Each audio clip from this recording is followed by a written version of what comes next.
TV, ada pembaca berita, ada presenter berita, ya, ada pengambil gambar, apa namanya? Ada yang memperbaiki atau mengedit teks berita yang kita kirim, namanya editor. Nah, banyak itu kalau di bidang online ini, ya, handphone atau smartphone dengan baca dari genggam tangannya saja. Misal harian Banyuasin online, ya, atau Sumatera Express. Kalau kamu bekerja dengan ikhlas, profesional, insya Allah nanti kamu jadi jurnalis profesional. Seperti itulah beberapa profesi yang bisa dimiliki oleh seorang jurnalis. Ya. Nah, nanti kalau kamu sudah terjun jurnalis, ya, supaya ilmu jurnalistiknya lengkap, ya, rajin-rajinlah membuat karya. Apa karya seorang jurnalis? Karya seorang jurnalis, kalau dia jurnalis berita harian, sebagai jurnalis harus pintar-pintar membuat berita itu menarik. Ketika dibaca dari paragraf pertama sampai ke bawah menarik, ya, tidak bosan orang baca. Sehingga besok-besok cari lagi berita buatan dari harian ini. Tuh, ya. Begitu juga video yang kita berita yang kita buat juga harus menarik dan harus aktual. Kita harus tahu apa unsur-unsur dari berita tersebut. Kemarin kan sudah dapatlah ilmunya dikit, ya, walaupun sekilas pasti sudah ada yang lekat di pikiran. Nah, dilansir dari BBC itu adalah media terbesar jurnalistik, ya, BBC. Ada koran BBC, berita yang baik adalah berita yang memiliki 6, ya, dah. Misalnya W yang kedua, weekend, bukan. Dia istilah ini adalah dalam bahasa Inggris. 5W, yang pertama what. What itu artinya apa? Who, apa, dan how, bagaimana. Nah, ini adalah pertanyaan yang dijawab dan dijelaskan dalam berita. Harus ada ini. Kalau udah ada ini, orang apa dia beritanya? Berarti karangan biasa saja kalau dia ada unsur ini, ya. C itu siapa? M mengapa? P bagaimana? Jadi singkatannya adalah adik Simba. Jadi kalau kamu lupa peristiwa yang terjadi, kemarin kan yang angin ribut, ya, angin ribut, banyak bangunan yang melayang, atapnya pohon banyak tumbang, itu peristiwa. Jelaskan peristiwa apa yang terjadi. Oh, ternyata angin puting beliung melanda wilayah Banyuasin. Di mana? Banyak kan lokasi, kan? Kamu ambil salah satu subjeknya, oh, terjadi di Mang Satu Banyuasin. Itu adalah lokasi pada tanggal 25 September 2020. Itu waktu, ya. Kemudian contoh dari berita kompas.com pada tanggal 7 Juli 2020 di bawah ini. Itu ada nama kompas.com. Berita kita yang dibuat di sekolah, di website sekolah kita, madrasah kita, itu juga dikirim ke bagian Humas Informasi Kementerian Agama Provinsi Sumatera Selatan. Jadi langsung saja kita buat di situ Pangkalan Balai, Inmas. Inmas itu apa? Informasi masyarakat. Kita buat berita, kita buat informasi, diterbitkan di website. Tujuannya adalah membuat masyarakat supaya tahu informasi madrasah kita. Nah, itu, ya. Jadi harus dibuat seperti itu, informasi masyarakat. Tidak dibuat bagaimana? Ya boleh, tapi ya sebaik-baiknya dibuat karena itu adalah pengenal media kita, ya. Kompas.com, nah, itu baca beritanya, ya. Isi berita. Nah, kemudian di bawah, nah, itu kan ada tanggalnya, kan. Nah, itu contoh dari kepala berita atau unsur berita, ya. Ada what, ada when, ada how juga. Kemudian who siapa? Itu tadi Netflix gitu, ya. Who siapa? Dan di situ juga ada ini pelanggan, itu kan who siapa, ya. Jadi untuk di media, ya, jadi wartawan, nah itu baru jurnalis, bukan pemula lagi, mahir, ya lah mahir kalau sudah sampai jadi wartawan kan. Kalau kita tinggal sekolah ini masih jurnalis pemula, ya. Nanti kalau kamu udah terjun ke media, udah jadi wartawan, misal udah jadi wartawan di Hari Penyosi, nah, kamu sudah dikategorikan sebagai jurnalis apa? Profesional, bukan pemula lagi. Kalau kita masih di sekolah ini, ya masih tergolong pemula.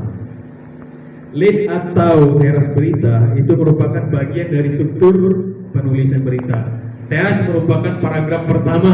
Nah, ingat, paragraf pertama di isi berita yang paragraf pertama itulah mencerminkan isi seluruhnya. Makanya orang biasanya baca cuma paragraf awal. Dan paragraf awal itu bisa mencerminkan judul dari berita kita. Ya, nanti kita belajar cara buat judul. Ya, ada yang bingung, nulis beritanya 5 paragraf, pas nyari judul dan tahu bingung apa judul berita saya, atau buat judul juga bingung, apalah judul berita yang akan saya buat hari ini. Padahal dia tahu hari ini ada lomba poli, misalnya kan, apa terjadinya, siapa yang ada situ, bagaimana terjadi, orang lambat tahu kalau misalnya tidak diceritakan di paragraf pertama tersebut. Nah, itu ibarat musik ya, seperti intro yang begitu terdengar asik bisa bikin minat kita terhadap lagu pun muncul. Bukan dengarnya kan? Nah, itulah berita sama. Ada penulisan berita dan biasa juga disebut strike lead. Nah, itu berarti beritanya langsung inti kan. Contoh, itu ya, terjadi baku tembak antara Polri dengan kelompok ISIS di daerah Sumatera Selatan Rabu 26 Juni 2019. Langsung intinya kan, berarti berita itu mengisahkan terjadi tembak-tembakan antara polisi dengan ISIS di Palembang, Sumatera Selatan pada tanggal 26 Juni 2019. Dia langsung ke intinya, intilit ya. Ada what, ada when, ada where. Where itu apa? Di mana atau lokasi. Ya. Itu who, lead ya. Kemudian ada soft. Nah, soft itu lembut ya. Kalau tadi hard keras kan soft lead. Nah, ini soft lead itu tidak langsung masuk ke inti cerita dan hanya memberikan perspektif atau melemparkan dampak dari inti cerita. Nah, dia tidak langsung ya ke intinya. Misal Lampung merupakan tempat tujuan wisata yang menarik, salah satunya Danau Ranau. Destinasi wisata yang menjanjikan pemandangan gunung dan danau dari atas pohon. Panjang kan ceritanya? Kaget baru ditambah dengan unsur-unsur yang tadi yang mau disebutkan tadi. Masukkan di sini yang itu. Jadi dia bercerita dulu, baru nanti ke inti. Kemudian ada lead safari. Biasanya jenis teras berita ini digunakan untuk tulisan feature, berita feature ya. Nah, itu contoh. Ya, barangkali kamu pernah baca koran atau baca berita online, ada yang model ini contohnya. Ya. Kini kamu yang biasa menggunakan kereta api sebagai transportasi untuk beraktivitas sehari-hari tidak khawatir lagi karena PT KAI sudah menyediakan gerbong khusus wanita. Biasanya ya dia bercerita seolah-olah mengajak kita lead payung. Lead payung ini menerangkan secara ringkas rangkuman beberapa fakta tentang pokok atau inti cerita. Kadang disebut juga summary lead. Nah, itu ada contoh ya. Contoh, wisata kuliner ke Food Fighter di Tubaba, Lampung tak hanya memanjakan perut Anda, tapi juga hadir sebagai food court dengan konsep video game. Menunya pun unik dan kekinian seperti beberapa fakta tentang pokok atau inti cerita.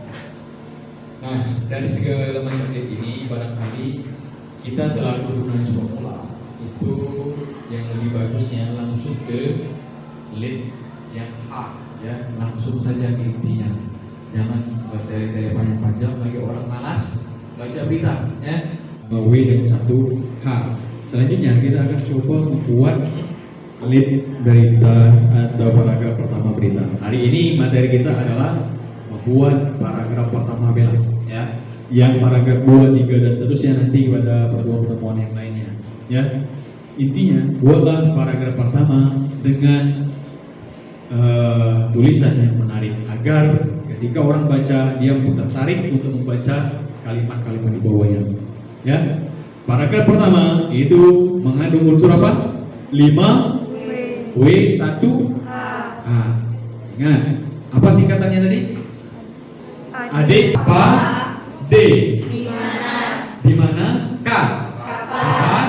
S. Siapa? M. 5W 1H. Buat itu dulu.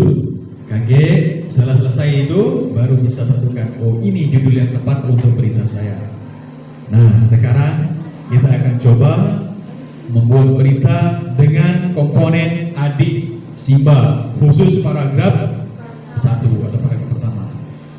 Nah, kira-kira sudah terpikir belum? Apa ini? Nanti saya kasih gambar ya. Saya kasih KSMO yang baru saja dilaksanakan kemarin. KSMO itu adalah kompetisi sains madrasah online. KSMO, kompetisi sains madrasah online. Ini yang baru dilaksanakan kemarin, tanggal 24 September 2020. Silakan dicoba buat lead paragraf pertama yang mengandung unsur adik Simba atau 5W 1H. Ya, silakan nanti kirim di grup WA jurnalis ya.